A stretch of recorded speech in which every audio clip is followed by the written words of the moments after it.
Okay, so thank you very much for all of you to join today's webinar. Although today is the last one in somehow the series of webinar, but we will continue to have more webinar in the future. Yeah. So so today our webinar is related to establishment of MoU, okay, between institutions. This is the sixth webinar. So in the past, we have three pairs of webinars.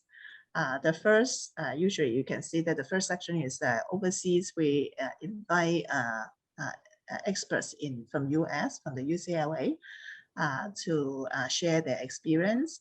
And now is the one that local section related to MoU. Yeah, hopefully some of you joined our last webinar before, then you can know some of the suggestion about MoU and different level of even though you use the term MoU, that in somehow we can use the agreement, okay, whether formal or informal, depend how ready we are, so that we can eventually, we hope that can have a MoU in a high level. So today I will have a quick introduction first. Because I'm not sure whether some of you are new to this webinar, so I'll quickly give you a introduction about this project. So you can see that this project is funded by the UGC Teaching and Learning Project, and the title is Enriching Senior Year Places Students Learning Experience through Curricular and also Co-Curricular Activities in Hong Kong's universities. Because in this project, we have four UGC-funded university, Poly, UCTU, HKPU, and CUHK. And our from different university, the PI will join, and we have Professor Chow here, that is from CUHK. Okay, so for today, we are very honored to have our speakers to join us and share their experience, and hopefully will give us some insights to our local development on this, how to establish the MoU between institutions. Later, the order of the speak will be Dr. Benjamin Chen first. He is is a Dean of OUHK Lee Pace. And then will be Dr. Simon Leung, is the Director from Poly UHKCC. And then Mr. Sam Ho is a registrar from HKCAAVQ. It's a very long name, so I don't plan to put that to all of them. And then the head from the School of Nursing, Poly U, Professor Alex Molasiotis, and he right now is engaged with another appointment, so he will join us later. And also Dr. Angela Chen, Associate Head from the School of Nursing, Poly U. I myself come from School of Nursing, and this is kind of an exemplar to show that program level, the senior management support is very important. So I think we are very honored to have Professor Alex Moses and also Dr. Angela Chen to support this project. Yeah. Okay, so now I would like to invite Dr. Benjamin Chen to share your view on this topic. Thank you very much for inviting me, Keen, and for the very kind introduction. Good morning to everyone, to my co-presenters, to colleagues online. Being the first presenter, I'm very privileged. I think the first presenter always sets the tone for subsequent discussions. Mine is a very simple introduction to the way I think about establishment of MoU between institutions. So I'll be using 3 slides to share with you my thoughts on this. So the next one, please. There are obviously various kinds of arrangement happening in terms of articulating from sub-degree level to top-up degree or senior year places. So to summarize, how is advanced standing granted? I think there are 2 main ways of doing it. Currently, the predominant way is the first one, which is by year of entry. For example, students graduating from sub-degree program can go to year 2, some go to year 1, and in some extreme cases to year 3. In some extreme cases to year 4, I mean, but this is very rare. Thinking about the kinds of articulation agreements that we have with various institutions, not only in Hong Kong, but also in the UK, in Taiwan, and in Japan, I think this is the predominant mode that we have. And then, in terms of articulation by way of counting exactly how many credits or how many credits bundled together into block groups of courses. We do have one example, but it's not a full-time program.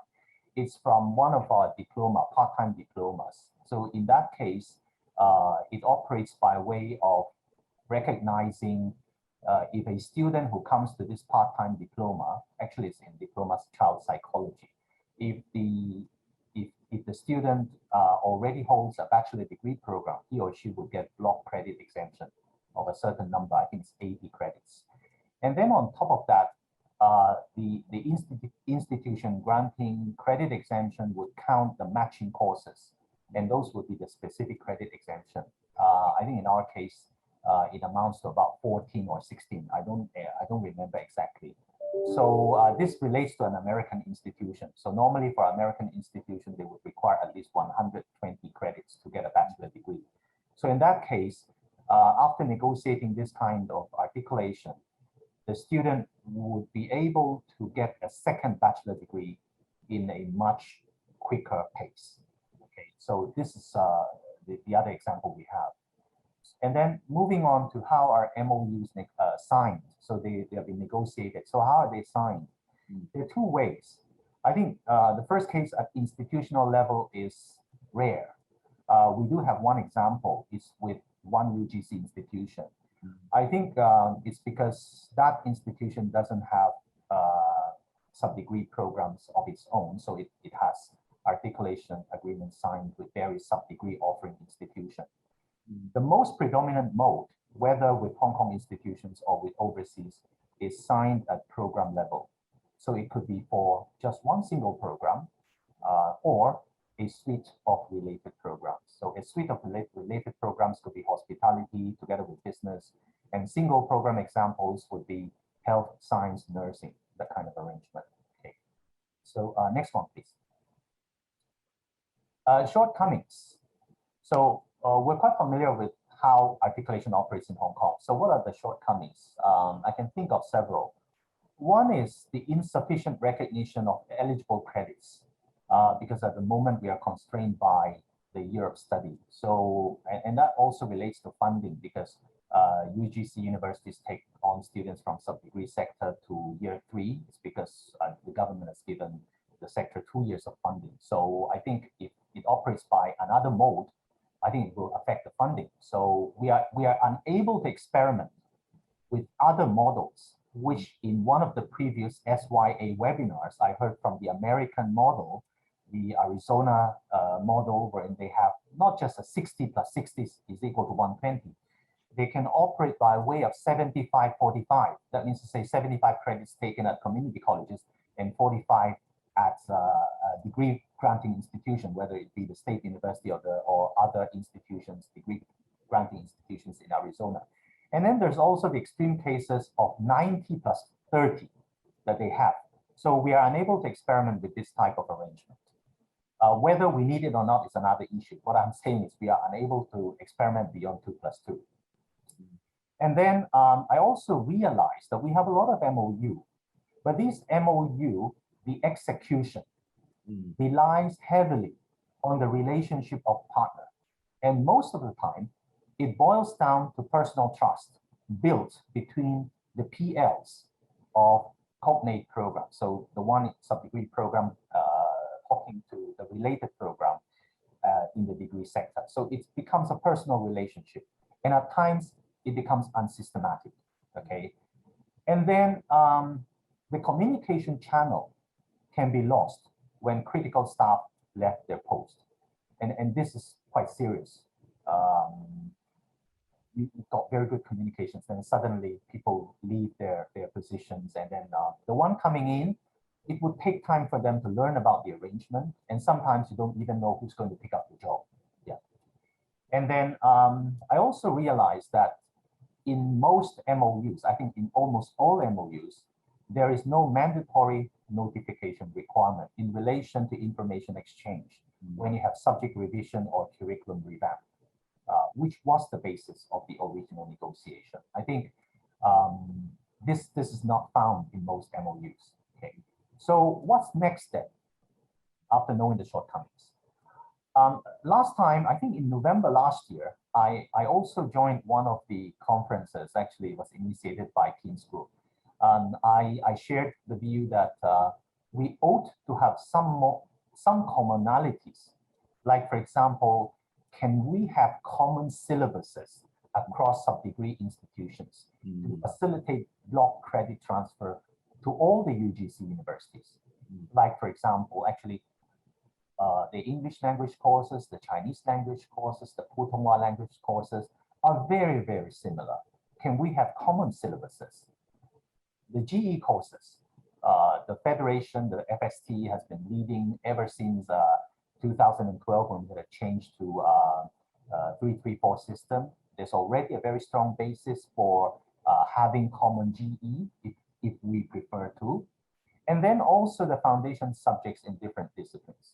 If we can have commonality of syllabuses, then it will make block credit transfer to university very easy to handle. Okay, and then as I said a while ago, one of the drawbacks of people leaving their positions is that the next one coming in may not know what happened before. So I think there ought to be a mechanism and requirement for notification of subject revision and curriculum revamp to be included in MOUs. So this is sort of like a good practice recommendation. And then the PLs, or the contact person. If in future we're going to have a common database or search platform for exchange of communication between the sub-degree sectors program and university, perhaps the PL or the contact person should be a mandatory field to be provided so that we can have the essential information.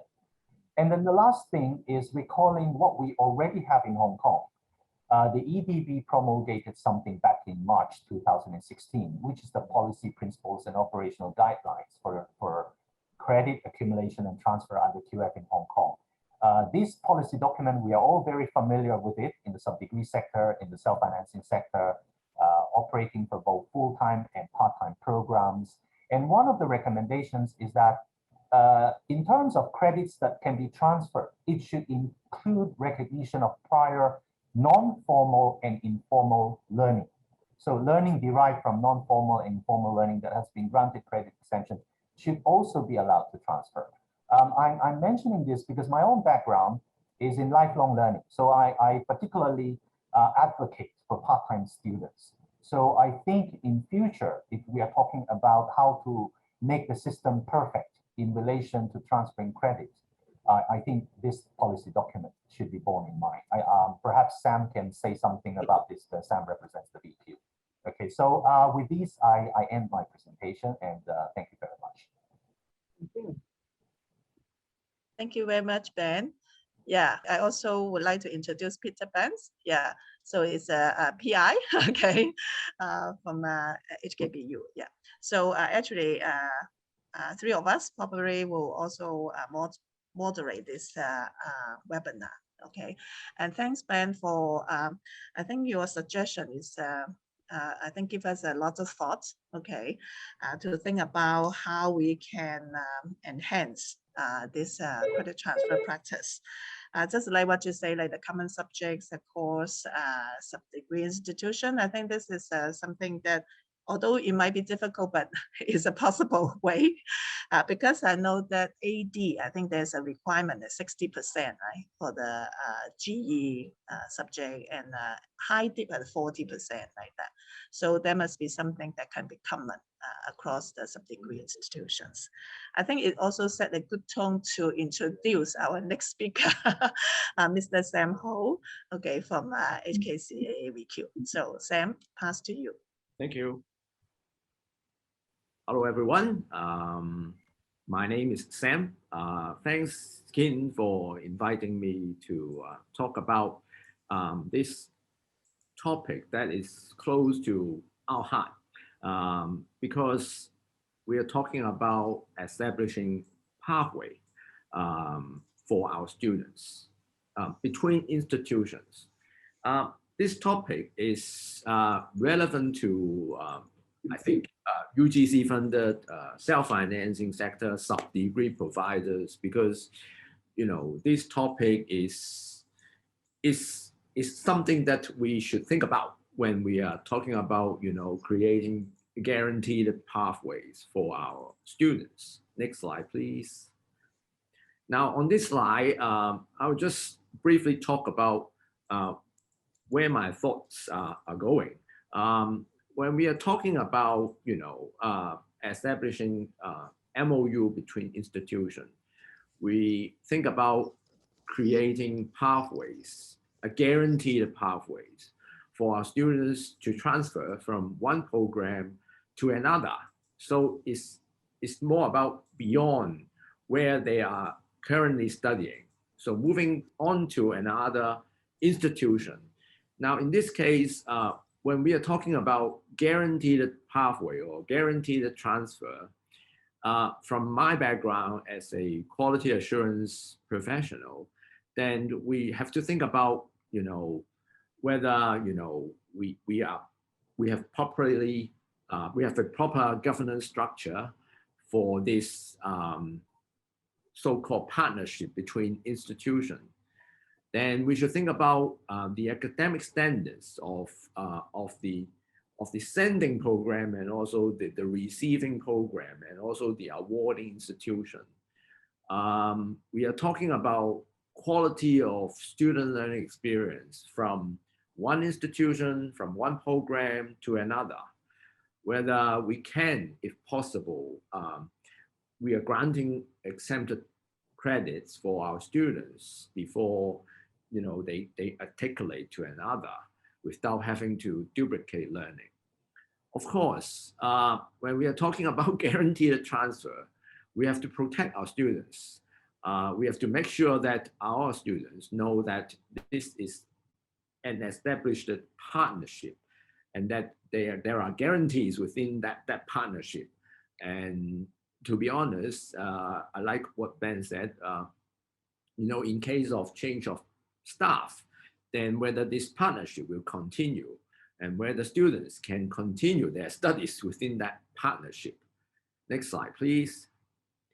Now on this slide, I'm just presenting to you some of the things that you might need to think about when establishing MoU or partnership between institutions. The diagram on this slide is a handshake between a sending institution and also a receiving institution. That handshake represents commitment between the two institutions, a commitment that has to be ongoing, not just from one staff to another staff. It's an ongoing commitment for all incoming students. Now, when we think about establishing MoU, we have to think about what are the risks behind that partnership. Whether there may be administrative risk, or maybe whether there may be any legal implications or financial implications. And also, when we are talking about a partnership, then whether this partnership can continue, even there may be any changes in terms of personnel, whether there may be any changes in the strategic plan of the institutions and so on. And also from the governing perspective, whether the partnership can contribute to the strategic plan, if you might think about that. Another thing is when we are talking about having a proper governance structure, the second point is something that is really important. So when we begin our dialogue between institutions, whether we can establish a partnership, I like to think that we should give some early alert to our governing body, whether we can continue with our dialogue on establishing the partnership. So we should, and we really should get the partnership approval in principle from the governing body, whether we can continue or whether we should stop, and whether there are other things that we should think about. And also with that approval in principle, then we can talk about, whether the descending programs is of appropriate academic standards for guarantee entry to another program. And that process often involves validation of the standing programs and, exchange of curriculum and so on. And then finally, then with the two programs, having been validated, then there is the proper partnership and also the program approval. And then with the approval, then we can talk about, signing an agreement or an MoU. And that MoU, like Ben said, we should incorporate elements of, ongoing monitoring, communication channels, and then we should keep reviewing the partnership. And there should be proper and also regular reporting to the governing body about the partnership. And last but not the least, in the partnership, then one should bear in mind that there may be a case of terminating the partnership between the two partners. In that case, like I mentioned in the previous slides, then we should consider protecting our students. In the case of terminating the partnership, then, whether students can continuing their studies or whether they will be transferred to another program and so on. Next slide, please. And also my last slide. This last slide is about some reference points for your consideration. I'd like to borrow a quote from the UK, as I've quoted on the slides. That agreement is an important instrument. It's legally binding for our students, and we must do that prior to commencement of student registration. And that agreement must be periodically reviewed and also renewed when the agreement, prior to the agreement ends. And this is the tool. Somehow it cannot be shown, but I'll show you later on. It's Ben's suggestions about the policy and principles and the operational guidelines for CAT. In that document, it is really useful in terms of, giving you a template on how to, write the MoU, what are the key elements in an MoU, and I think there are some good reference points for us. And in the actual implementation of credit transfer between institutions, there are some key steps that you might be able to draw reference to. Let me turn off my share screen just to show you the document. Just give me a sec. Yeah, here we go. This is the document. Yeah, there is a link on Ben's slides to this document, and Thank you. It's quite useful. Yeah, That's good that pass it on to Kin. Yeah. Okay. Thanks, Sam. I think it's very good that there's a kind of a guideline, right? So we can follow or modify or do some work to go ahead. Yeah. So thank you. And I can see that Simon's here. After all the IT problem, I guess. So it's still connecting. So it seems to still have some IT problem. Let's see whether Simon can join to give his speech. If not, then maybe I will invite Dr. Angela Chan. Let's see. It seems like still have some problem. So maybe Angela, maybe I would like to invite you first to share in the university aspect, maybe, or well, I don't know whether it's university aspect or not, program but, level, maybe. Well, I think it's probably very general or generic. Well, thanks, Kim, for the invitation. I don't have a PowerPoint per se, but just would like to share with you some of my thoughts. But I would first like to take this opportunity to applaud all the project leaders and the partner institutions for their tremendous effort for this amazing project. Then I think I have learned a lot from the previous two speakers, their insights and the details. I certainly concur the process and that leading to the signing agreements between institutions to facilitate sub-degree students' articulation from one program to another is utmost important. And also the identify the details is so important. And I certainly believe that the process can, however, be arduous and long. And so I think we all need to be hanging there. Fundamentally, I also believe there needs to be institutions, departments' commitment to the initiation and the sustainability of the process with the continuous collaboration. And I think the two speakers that has spoken earlier also have capitalized on this point. So I think it's how they initiate, sustain, and also the continuous collaboration with commitment. To me, the agreement or MoU can be signed at multiple levels, as Ben has mentioned earlier, at university or simply at a departmental or school level. Often the later, I think at our school, we probably call it the MOA, like in terms of mutual agreement, is executed because of a shorter time, because oftentimes the MOU will take much longer, involve the university logistic and all that. So, but be it MOU or MOA, it can occur between two institutions or multiple institutions, like the early speaker mentioned, especially Ben has talked about. We can maybe have a standardized approach among university as well as the sub-degree institutions. And that's a good understanding of how some of the credits can be transferred for articulation, and they can also be intended to align how and what they require or expect as a degree program with the degree program. And I think aligning some of the core subjects between the sub-degree and degree program is certainly very important and transpire into a close working relationship between colleagues of different institutions.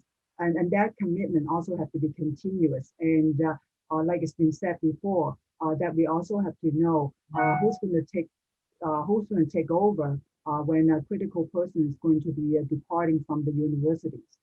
While it's understandable, the working towards the credit exchange and the corresponding MOU or MOA can undoubtedly facilitate the ease of the sub-degree students' articulation process, allowing them to graduate within a shorter time frame of intense program. Challenges can also be numerous. And I think some of them actually more like a solution that's given by the previous speaker. But some of the concern that I thought about is definitely the competition among sub-degree institutions working through course alignment for credit transfer. And also the possible lengthy process of signing the MOU or MOA, a need for closer collaboration and continuous meeting changes in a curriculum reform at both ends. And just like some of you has mentioned earlier, that we need to notify people if there's any changes in the curriculum. And then the corresponding changes have to be made with the articulation programs. And the last but not least, what criteria or parameters will be used to sign the agreement with the sub-degree institution partners and vice versa for them to sign with the degree institutions. And I think the previous speaker also mentioned some of the examples that they have experienced with. So I think by and large, notwithstanding some of the challenges that I've mentioned, I believe if we can find a common ground for the vision and leadership in fostering this articulation, we as educators will have contributed tremendously, I think, to the realm of this higher education for the learners from the sub-degree programs. So I think this is something that we need to continue to pursue, and I guess to overcome all the challenges that we will face. And I think if we do it in a uniform fashion, this certainly is doable. Thank you. Thank you, Angela. I think as you pointed out, very good that we should have like a common ground or common goal. I think that at least it's for the students' benefit, right? So we should have some kind of agreement, either it's a really formal MoU or mutual agreement or different levels. I think we have to think about it, because if we can have the university senior management or sub-degree senior management support, of course, that will make things a bit easier, okay? But sometimes it takes a while for this. So yeah, so I think in the program level, we can do something. Yeah. Thank you so much. And now Simon, Dr. Leung has joined us. Are you okay, Simon, to see whether... Can you hear me all right? Yes, wonderful. Oh, great. Finally. Oh, first of all, actually, I was in front of the camera about 45 minutes. Yes. I was struggling to log in the Zoom session, but I couldn't do it through my desktop computer. So I can only now log in the Zoom through my iPhone. Thanks. Oh, okay. So sorry for any hiccup. Yeah, that's fine. Yeah, we all understand those IT barriers sometimes. Yeah, I tested it yesterday, but it didn't work just an hour ago. Yeah. Well, okay. Thank you. Now, first of all, thank you very much for having me as a participant of this important session. We have been trying to establish a more formal credit transfer arrangement with other degree institutions so that graduates could pursue further studies. As you all know, we are operating a community college in the name of Hong Kong Community College, or HKCC in brief. I think our mission is to help youngsters to develop themselves and to progress to degree studies if they prove acceptable.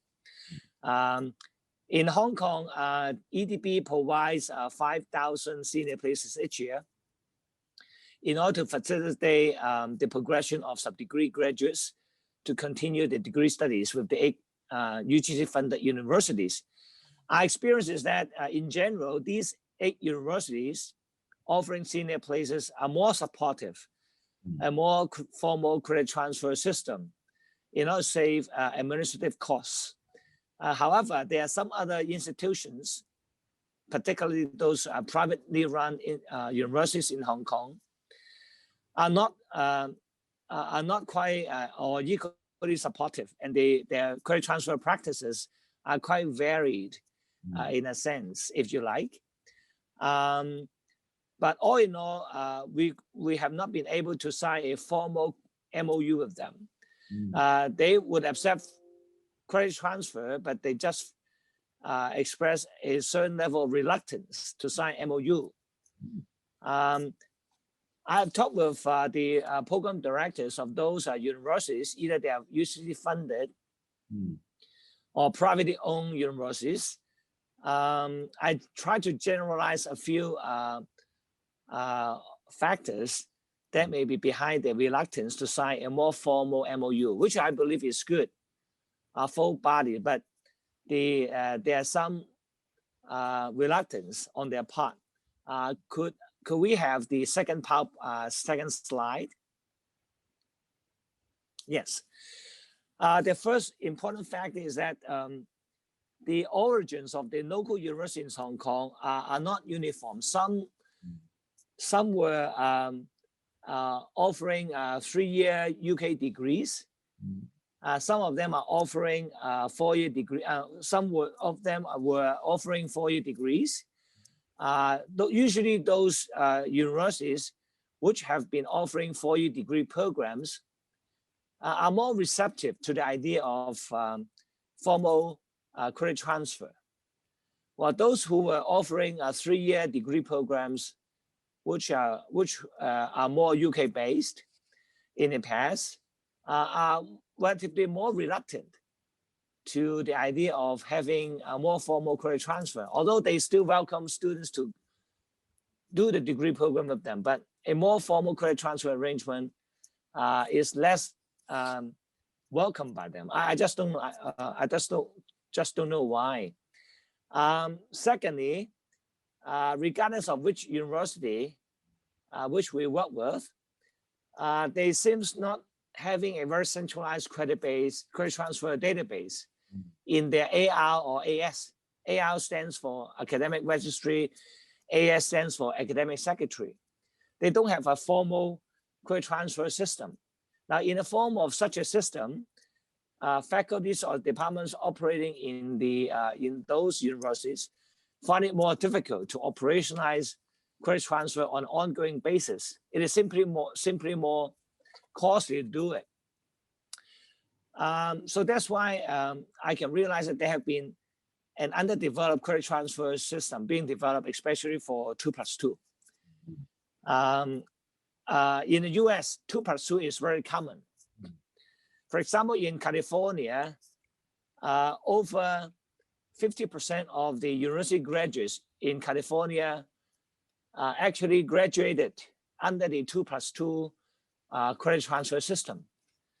Quite a large number of the degree graduates in California actually started off their post-secondary education in community colleges, and they just got transferred from year 3 onward, and then get the university degree under 2+2. But in Hong Kong, we still work much harder in order to achieve this. When we talk with the university partners, they seem to give me the idea, although they didn't express it explicitly, that they have the fear of over-transfer of credits for a number of reasons. Number one, they want to have more control over inequality.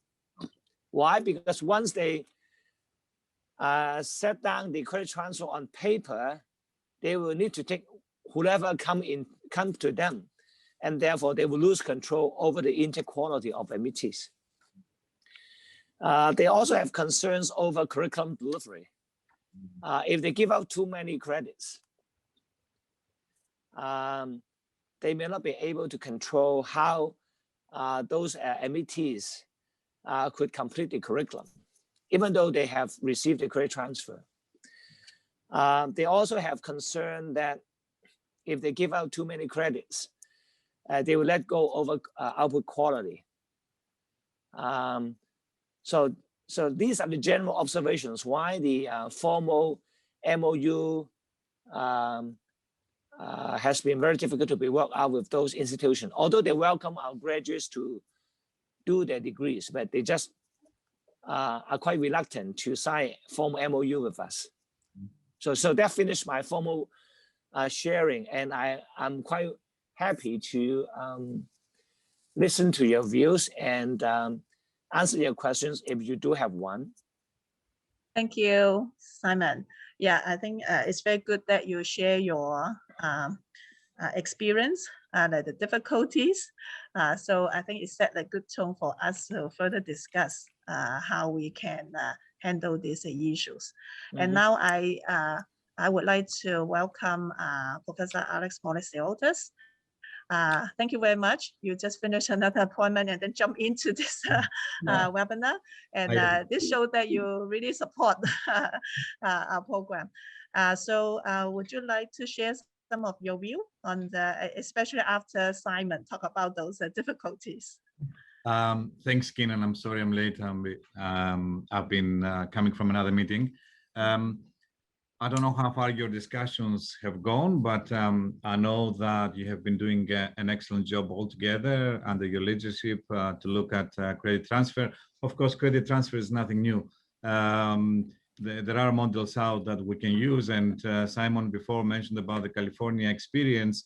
I'm from a European context, and we've been doing that in Europe for a long time, and particularly I don't know if you had access or consulted with the Bologna Agreement over the years, which is mostly about student mobility, not just about credits, but certainly it gives some really good ideas on credit transfers and so on. And I agree with Simon. I think the issue is not how we do it. There are models to do it. It's how the issue is how the institutions are willing to give up some of the power of controlling supposedly quality, but it has nothing to do with quality if we have the right framework. And certainly Credit transfer systems really help with lifelong learning. It helps with the mobility of the students, reduce completion rates, and so on. So widen participation as well. So very important to look at that. But we do need to have institutions that are like-minded sorry about that. And be able to actually come to an agreement on how they will work together. And there has to be that openness from the institution. The credit itself that we transfer is really an indicator of a number, of a volume. But there are other things that we need really to consider in these discussions when they come to agreements, and it's about more around frameworks of levels and level descriptors. What do we mean with each credit? Looking at learning outcomes, not in a mechanistic way, because it's very easy to write a learning outcome and put it in the curriculum mechanistically, but in terms of what this really means for an exchange of information, and also whether we're looking at specific credits or general credits as well. I don't know if you had already this discussion. One of the examples I will bring is also from the Bologna Agreement, is what they have set up as a diploma supplement, which really is a more in-depth transcript of records. Not the typical one that lists the 20 subjects the students have done and how many credits they have, but actually more in-depth analysis of the learning experience. And having this diploma supplement helps actually the next institution to articulate the amount and quality of the learning that has taken. But having said all that, it can be done with the right framework, as long as I said we have like-minded institutions, and probably that works better when institutions work together with formal agreements. And I want to move away from bureaucratic agreements that are endless with paperwork, and look at the substance of that, essentially looking at accepting that all institutions that we work together do have quality assurance mechanisms, trust that, and accept and articulate some of this knowledge to allow the students to move freely around. Thank you. Thank you very much. In the other speaker mentioned about like a UK, US system, and thanks Alex bringing in another aspect like from the Europeans aspect. And also I heard that from the different speaker mentioned about commitment, partnership, trust. I think all those are very important. And we have about 50 minutes left. Let's see, we can have a more interactive discussions. Let's see our project team and also the audience, any questions about to the speakers.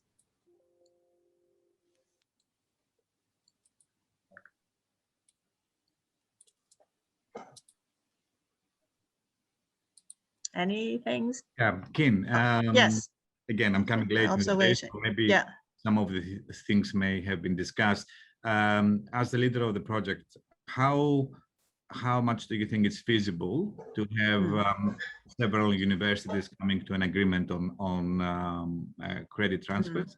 And have you come up with a framework looking beyond just numbers, but also on quality assurance processes? Yeah, thank you very much for the question. I think what our project at this moment, we encounter those problem actually like the agreement. If in terms of the formal agreement, I think it's quite, at this moment, we are still working on it. The reason why I say it is that because we try to get those credit transfer information and then put it into the system. We have a website for the credit transfer information. We encounter quite a lot of difficulty actually, just like Simon mentioned about like reluctance. there's some reason behind that, like to share those credit transfer, to make the credit transfer transparency. Is that we did have a difficulty on this part. Yeah, so I can also pass to other PI like Peter and also Gaming in the other university from BU and also CU, and share your view. Well, I would like to jump in because I actually, I very much agree. I think what was at least implied by Alex's last notes, but then also some of the previous speakers. In my experience, literally the biggest problem is trust. In the end, it always just comes down to that. And I have so often been in these meetings where we even did like course by course comparison of contents, and those courses should have been transferred, but then came the argument, but they teach it differently. They teach the same thing, but they teach it differently. And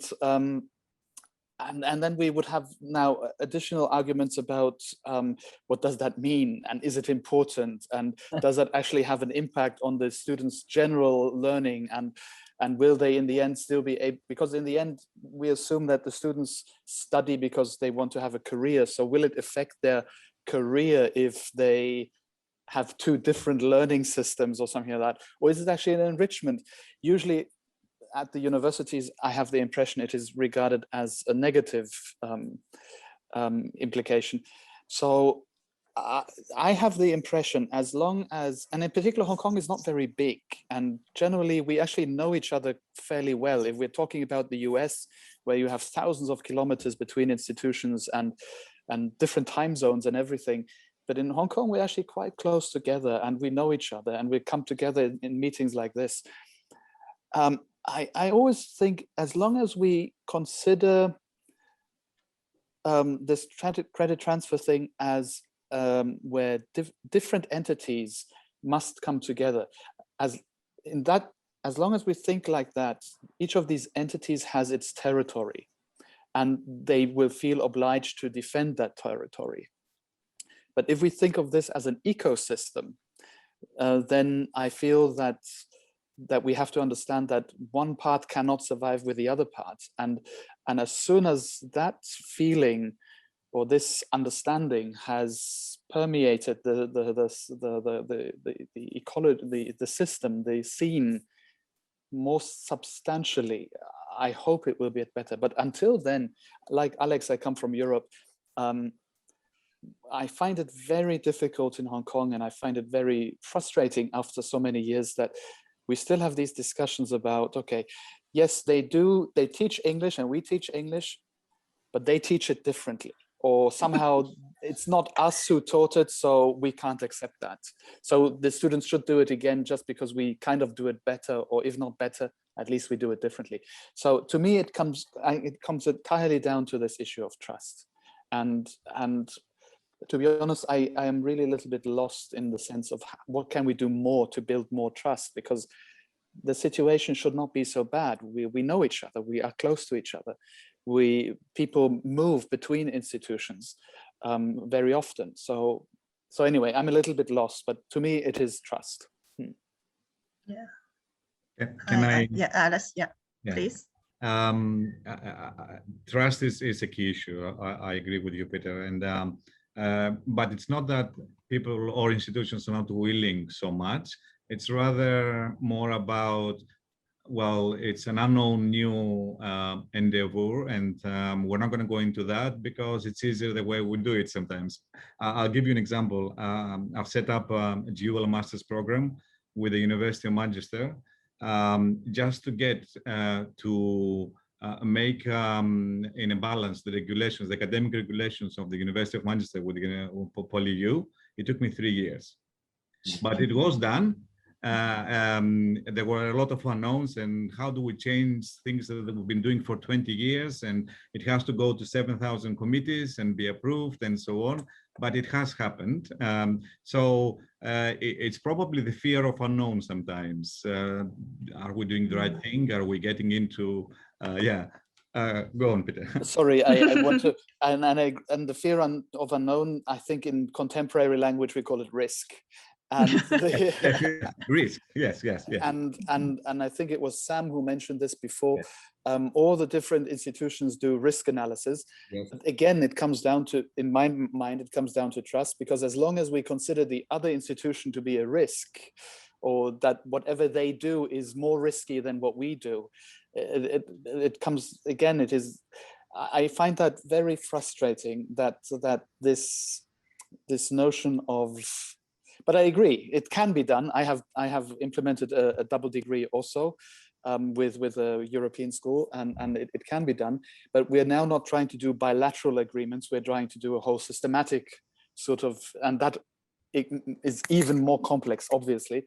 But if it takes 3 years to do a bilateral agreement, we could not take the multiple of that to have a, it must be, we must find a way how it can be established quicker, I think, but I'm not sure how. Yeah. Any other suggestion from the speaker or audience? I see there's a question, but see whether any. Simon. Yeah. Yeah. Okay. Yeah. Yeah. Please. Yeah. Sorry. I have a dream. I think to kickstart the process of establishing more MOUs.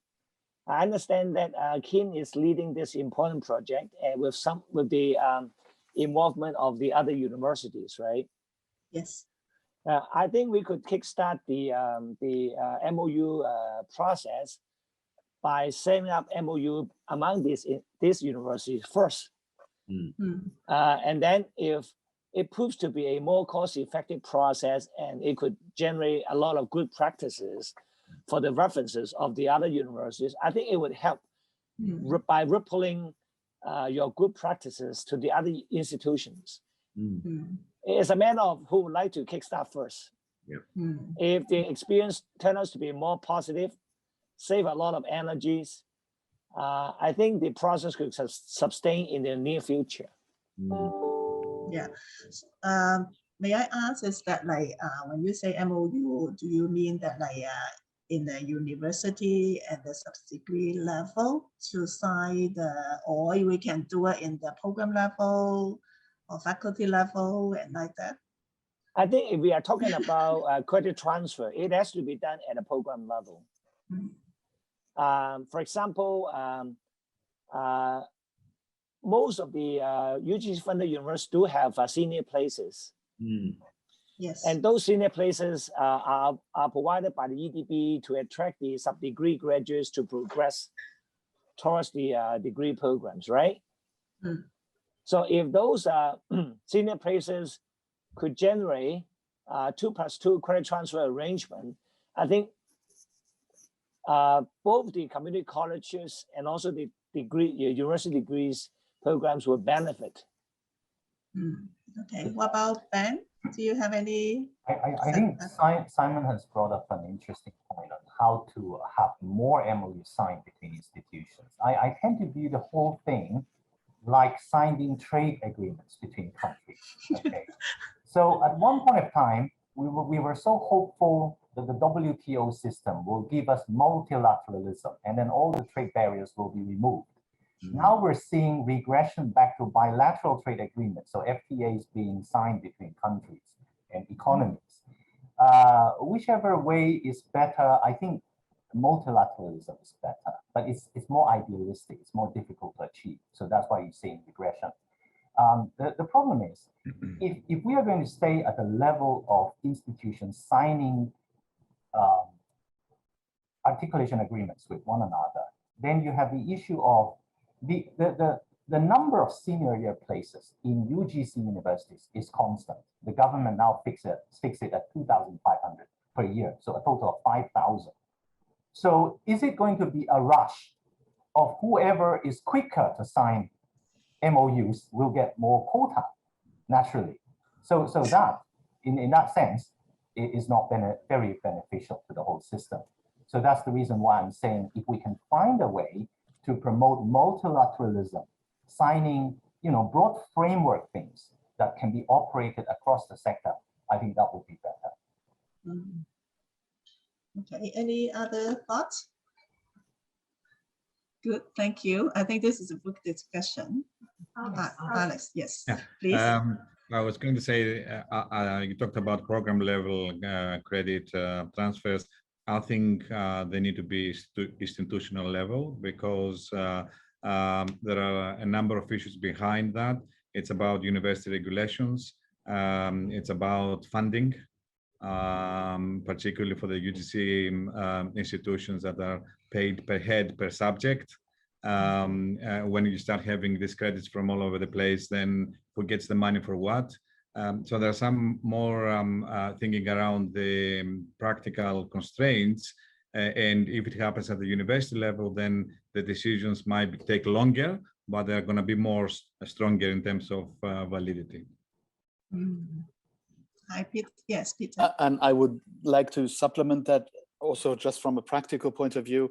I have been the program director for one of our programs for many years. And frankly, some of the credit transfers don't even come down to me. They're already decided at AR level. And so, for example, certain block transfers, we have sort of a partial block transfer thing. And those block transfers, they're already done by AR, so they don't actually come down to me. So if these agreements were at program level, I don't think, at least within HKBU, we wouldn't have the opportunity to consistently apply that, because simply some decisions have been done already, have been taken already before the program.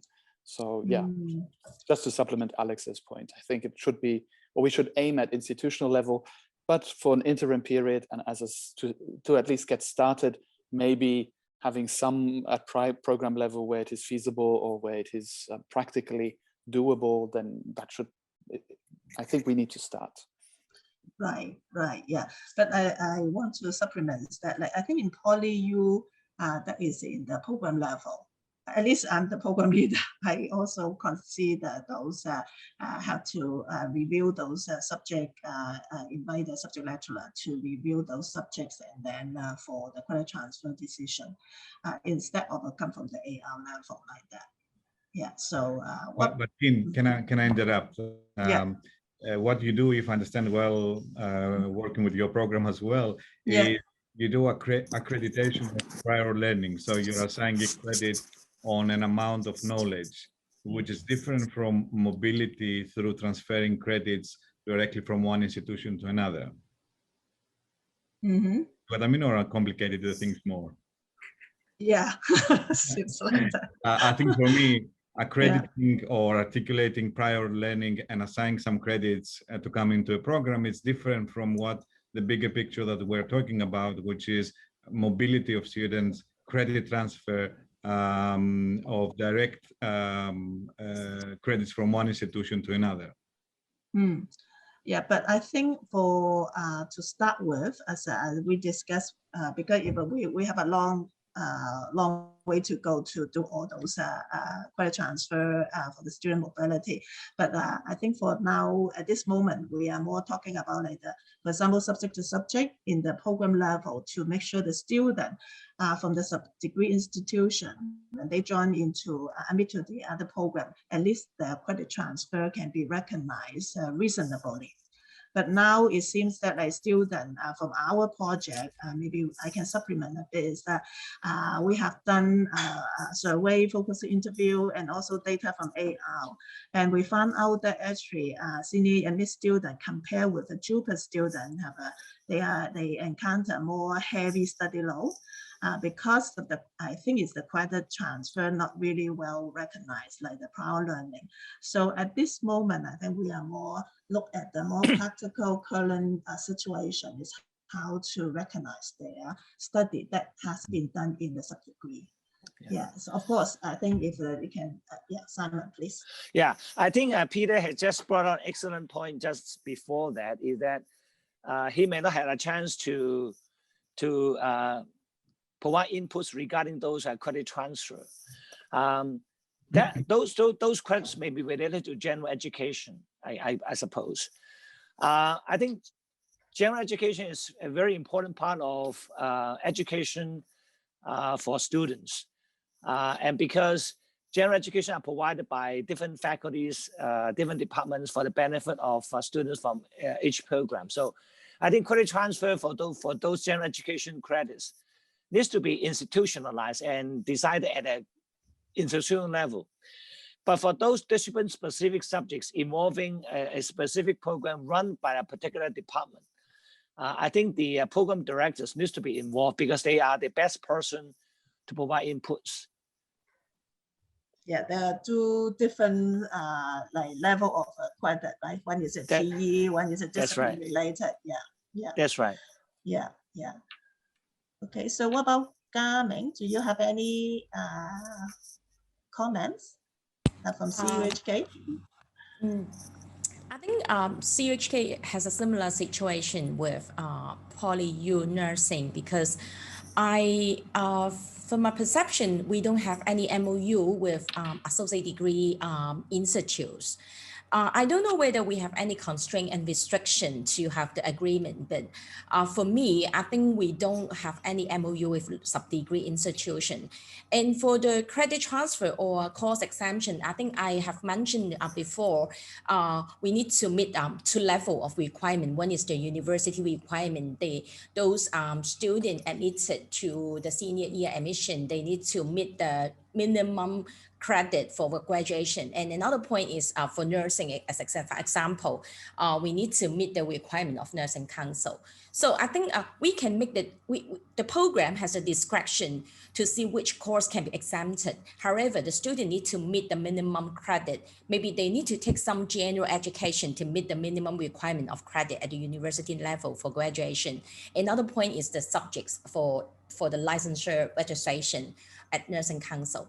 But for MoU agreement between sub-degree institution and tertiary, that means the EGC funded university, I don't think there are any MoU already, no. Yeah. Yeah, thank you. So, and my understanding, okay. So Ben and also Simon, they said you have done some agreement in local sense, like in institution or university, yeah, like that. Have you done any? Simon, yes, please. Yeah, for the benefit of our students to transfer to degree programs, we have been working together with degree program leaders on a one-on-one basis. But if we want them to commit the credit transfer arrangement in writing, they'll be quite reluctant because they told me that they need to seek senior management's approval. They could confirm the credit transfer arrangement through emails. That's fine. but if you want to commit them for a 3-year MoU on credit transfer, they told me that they need to consider senior management.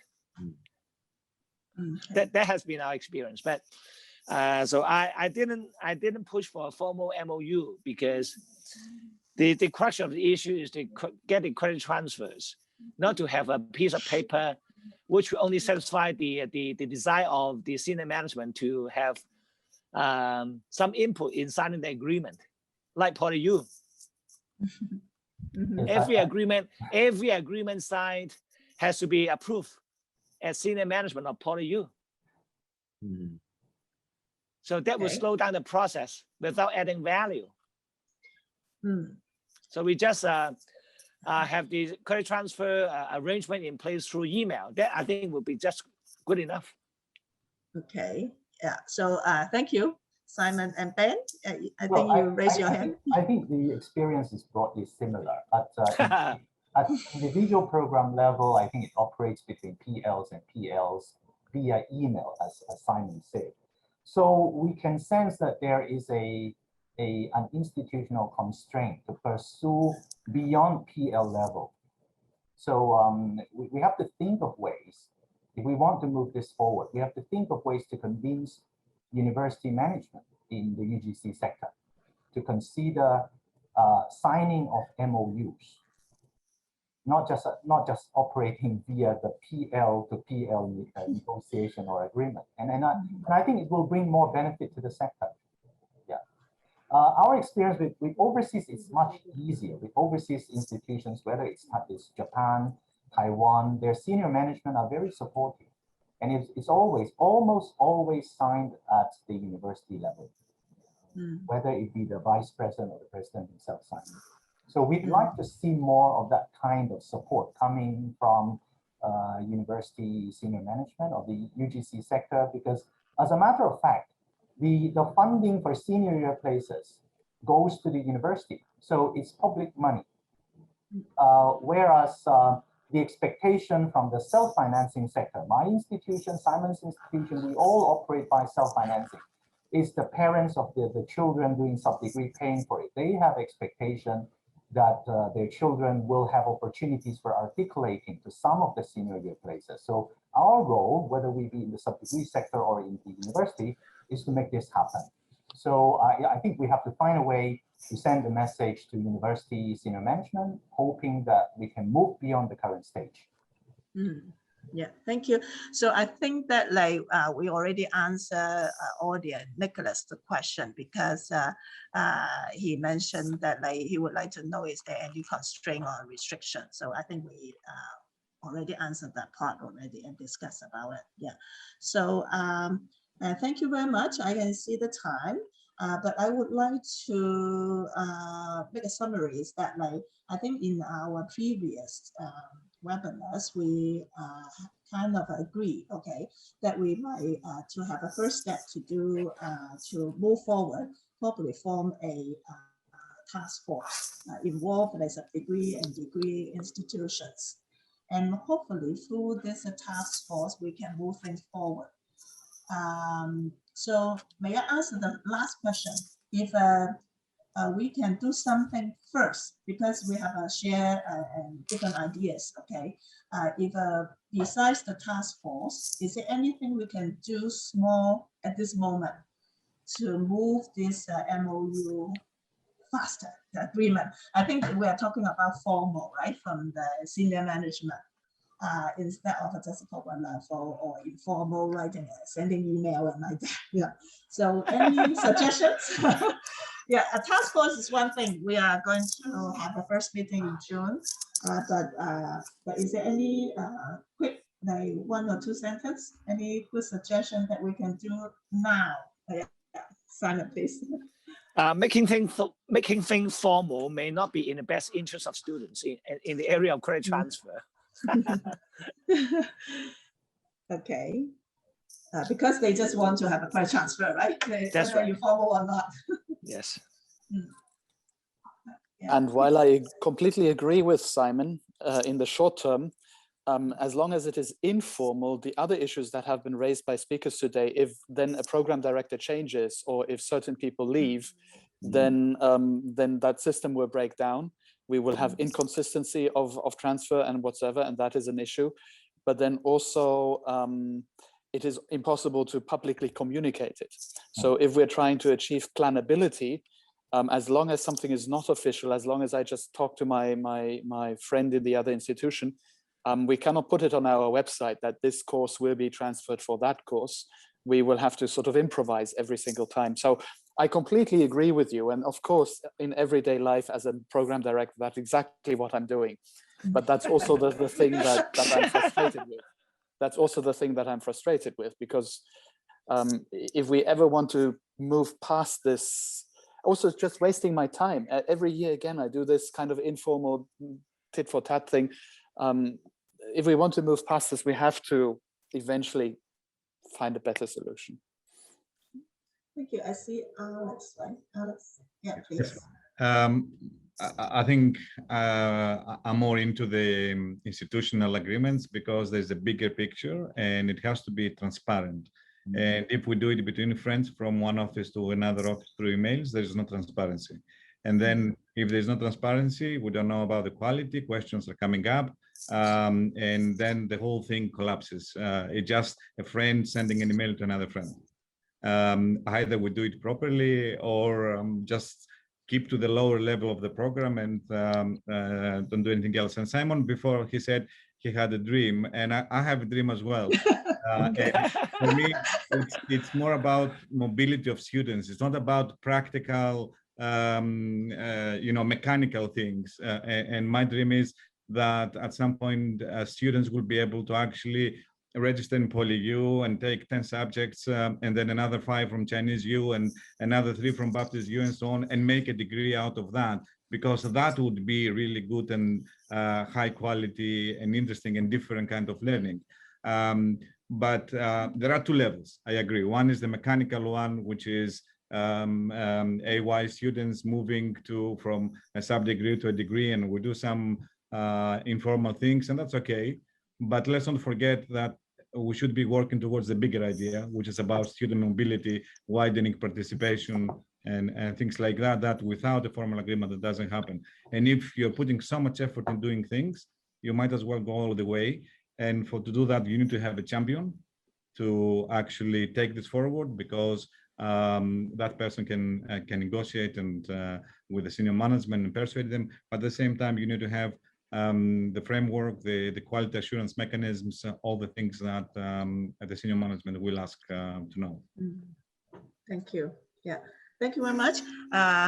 I think it's a very fruitful discussions, although we don't have a kind of answer at this moment. So hopefully that the task force will gradually move things forward. Yeah, so I see the time is now 12 minutes past 2 already. So thank you again for all the speakers for your very insightful ideas, suggestions, and also your sharing of your difficulty, frustrations, and like that. And hopefully we will see the tunnel. There's a light there that we can have some. But for sure, just like Alice mentioned, that sure we can do it, but I see how long it takes. Okay, so anyway, so we have the project. We will go forward and then make some changes. Yeah. So thank you very much. Maybe there's some thank you. Yeah. So just say some aftercare that I would like to invite all the audience to fill in the forms, like the evaluation forms, and also our record, and also the PowerPoint that we will upload in our website, so you can feel free to have access to it. And also we will provide you with a certificate. Appreciate your attendance. Yeah. So thank you very much for all of you to join us today. Thank you. Bye. Bye. Bye. Bye. Bye-bye. Yeah.